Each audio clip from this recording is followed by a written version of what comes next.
Hello Internet. Today I'm going to be going through my rOtring collection that I use for drawing and kind of talk about some positives and negatives of each one of the ones that I've tried. So the first one that I ever got was this rOtring 500. It's a pretty standard mechanical pencil. It's got a kind of narrower area at the tip here that's black. The whole pen is plastic. There's a couple metal parts. This front knurling section is metal, as well as this back section that has a window in it.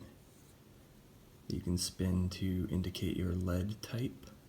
But overall, the pencil mainly doesn't feel like super premium. It works pretty well. At the time, I didn't like the eraser because of the way that you have to push the eraser out. But overall, it's a pretty good pencil, and as far as rOtrings go, it's fairly cheap. So, pretty decent. I decided to move away from this because I was moving towards using lead holders, which I still prefer, but this is a good start. It made me like the brand, though. The second thing I got was this pair of Rapid Pro lead holders. So both of these use 2mm lead. As I've said in other videos, I generally get a lighter one and a darker one because I use, historically I've used like a 4H lead, and I put that in the lighter body, and then I'll use like a HB lead and put that in the darker body, just so I can easily switch pencils and know which lead I'm going to be using. So I really like these. Someone on my YouTube channel commented and had a recommendation for me, which I'll talk about in a little bit, but these are really good lead holders. They have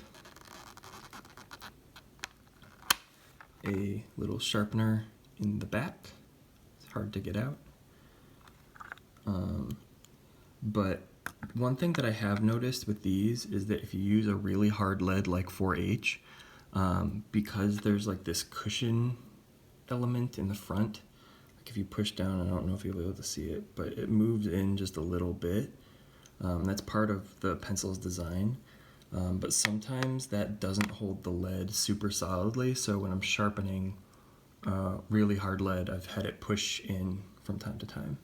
But overall, these are amazing. They're full metal, and they are generally just really, really good.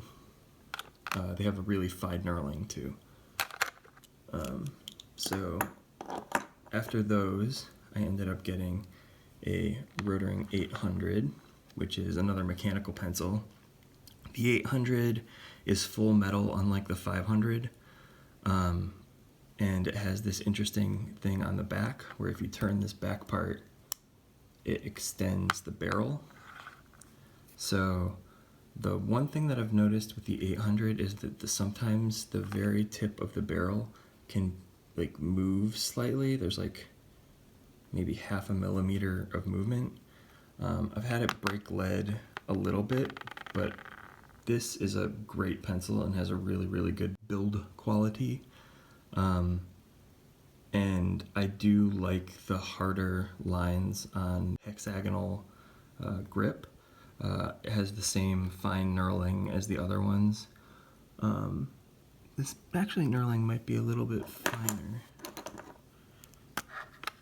It doesn't look as deep, but it's basically the same pattern. And I don't know why they would have done that, but I really like the 800. I still use this one when I want a mechanical pencil that I don't need to worry about sharpening. So I also wanted to start drawing more in ballpoint, and in the past I've complained that ballpoint pens generally don't work as well for me if I use cheap ones. So I thought, hey, why not try a rOtring one? I ended up replacing the ink with a Parker refill because it came with blue ink, but I prefer black ink. It's got a click on the back and has the same slightly rounded barrel and tight knurling. I really, really like this pen. I've used it not a ton, but I plan on getting more and more into it.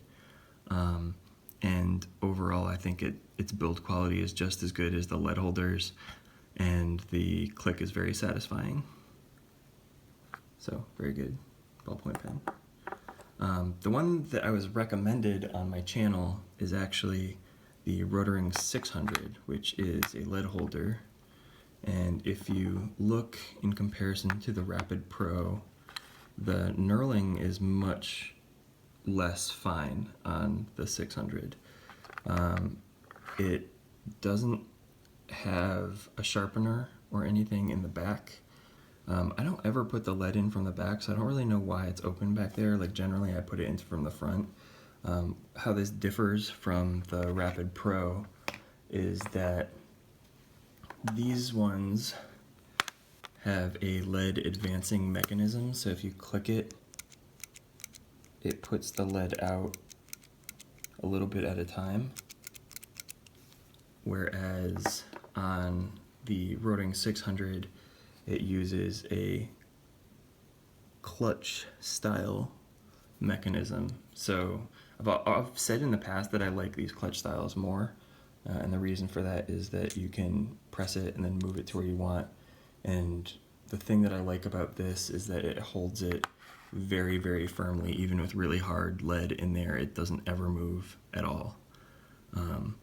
So that's all my rOtrings. The current ones that I'm using daily are the rOtring 600, which I have HB lead in, the rOtring Rapid Pro Dark, which I have 2B lead in now, and then the rOtring 800, which I have HB lead in as well. I feel like this gives me a good mix of using lead holders that have somewhat softer leads that I've been using, but I can get a pretty good range of tones with that. And then if I ever don't want to mess with sharpening at all, because using softer leads I have to sharpen more, if I don't want to deal with that, I can use the 800 and just go with it. I haven't had much of a problem with lead breaking, so I really like all three of these, and I think these are by far my favorite rOtrings. So hopefully that video has helped you out. I'll have links to all these things in the description below, and have a great day.